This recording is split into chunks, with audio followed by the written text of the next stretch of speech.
Yo, Eric, Yeah, what's up? did you finish your project? Yeah, man, that thing was due like yesterday. Can I use your laptop? Sure, go ahead. Thanks, man. You really saved my life. Right. Have fun. What is this?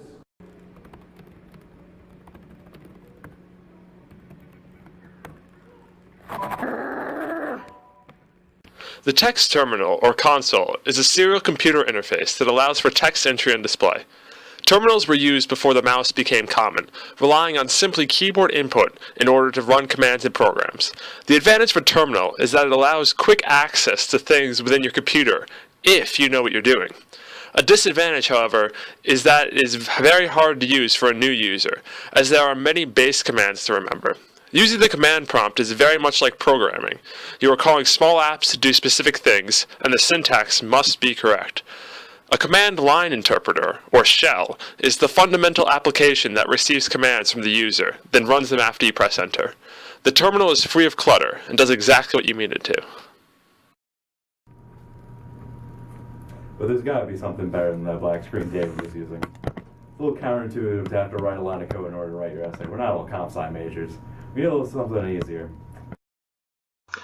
The visual age began in the early 1980s with the Apple Macintosh and its operating system, System 1. Windows 1 followed shortly behind. The visual age made the use of computers far more streamlined and easy. It contributed to making the personal computer a common household item. Each updated version of both Windows and Mac OS became easier to use with visual and functionality updates, slowly evolving into what we have today, namely OS X and Windows 8. There is a risk with the introduction of visuals, though. This risk was highlighted with Windows Vista, which sacrificed a lot of functionality for their visuals.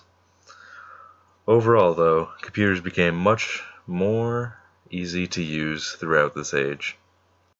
Cell phone user interfaces have also evolved along with computers, starting from the brick phone with a simple number pad, to flip phones with a color screen and number pad, to the modern touchscreens we have today. The technology in our everyday lives is becoming more aesthetically pleasing and user-friendly. We've discussed already in the video how user interfaces have changed over time, but now things are changing so that you don't even need to touch that. So the way user interfaces are changing for the future is that it's going for a more human-centric kind of point of view in but that doesn't exist as of now. Or at least it does, but it's very slight. So otherwise, we might even be using holograms in the future. And our hands would adjust to the hologram in order to make the whole thing work out. So like you could rotate something in three-dimensional space using your hands, and that would be where user interfaces are going in the future.